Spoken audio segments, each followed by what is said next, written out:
আসসালামু আলাইকুম ওয়া রাহমাতুল্লাহি তাআলা ওয়া বারাকাতুহু। প্রিয় সুধী মণ্ডলী এবং দেশবাসী, সবাই আশা করি ভালো আছেন।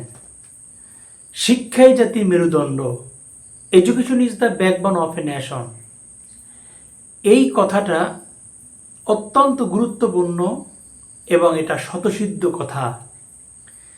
কিন্তু এই শিক্ষকতা যদি কোনো দলীয়করণ হয়ে যায় অথবা কোনো কমিটির কাছে বিক্রি হয়ে যায়, সেই শিক্ষা আর শিক্ষা থাকবে না। বলতেছিলাম সেই কথা যেটা বর্তমান জামানায় বর্তমান সময়ে আমরা দেখতে পাচ্ছি। রিসেন্টলি একটা কথা নিয়ে তর্ক বিতর্ক সারা দেশে হচ্ছে, সেটা হলো কমিটির হাতে শিক্ষক নিয়োগ। এটা অত্যন্ত আত্মঘাতী একটা সিদ্ধান্তের নাম। আপনারা দেখতে পেয়েছেন বিগত সময়ে যারা চাকরি নিয়েছিল তারা অনেক টাকা ঘুষ দিয়ে তদারকি করে, এমনকি দেখা গেছে এক প্রতিষ্ঠানে 5 জনের কাছ থেকে টাকা নিয়েছে, একজন 2000 টাকা বেশি তাকে নিয়োগ দিয়ে দিয়েছে। এরকম বহু হয়রানির শিকার হয়েছে মানুষ। এবং দেখতে পেয়েছেন যে গরিব মানুষ ধার উদ্ধার করে জমি বন্ধক রেখে জমি বিক্রি করে ধার করে তারপর চাকরি নিয়েছিল, সেই সময় যখন কমিটির কাছে নিয়োগ ছিল। এরপরে এনটিআরসিএ আন্ডারে যখন শিক্ষক নিয়োগ কমিটি প্রক্রিয়া চলে গেল, তখন একটা শিক্ষককে শিক্ষক হতে হলে তাকে 3টা ধাপে পরীক্ষা দিতে হয়েছে। প্রথমত তাকে প্রিলি পরীক্ষা পাশ করা লাগছে, এরপরে দরকার হয়েছে তার রিটেন পরীক্ষার পরে তাকে ভাইভা ফেস করতে হয়েছে।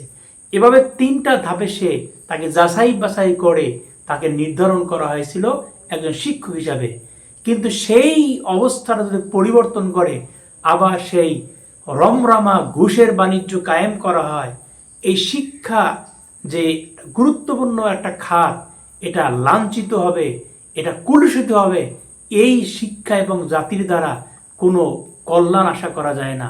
সামনের একটা গোল্ডেন পিরিয়ড যেটা আমরা আশাবাদী সারা পৃথিবীর মানুষ, সারা দেশের মানুষ, সেটা কোনোদিন সম্ভব হবে না।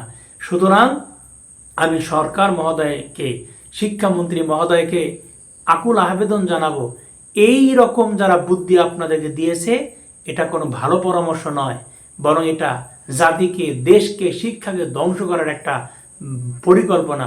সুতরাং আপনারা বাংলার জনগণের মানুষের, শিক্ষিত মানুষের, মেধাবী মানুষকে মূল্যায়ন করতে শিখুন। মনে রাখতে হবে এই কোটার আন্দোলনের কারণে হাসিনার পতন হয়েছিল, সেই পথে আর কেউ হাইটেন না। এটা অত্যন্ত দুঃখজনক ব্যাপার। সুতরাং আমরা চাই এনটিআরসির অধীনে পরীক্ষা হবে 3 ধাপে, এরপরে শিক্ষক নিয়োগ হবে। আশা করা যায় মেধাবী গরিব মানুষগুলো আবার সুন্দর একটা চাকরি পাবে এবং দেশের কল্যাণ হবে, জাতির কল্যাণ হবে, ছাত্রদের মেধা বিকাশ হবে। এটাই আমাদের প্রত্যেকের আহ্বান। আশা করি এই কথাটা আমাদের প্রত্যেককেই পালন করা আল্লাহ তৌফিক দান করুক। রাষ্ট্র মহোদয়কে, সরকার বাহাদুরকে আল্লাহ রাব্বুল আলামিন সঠিক সমঝটা দান করুক। আমিন। আসসালামু আলাইকুম ওয়া রাহমাতুল্লাহি তাআলা ওয়া বারাকাতুহু।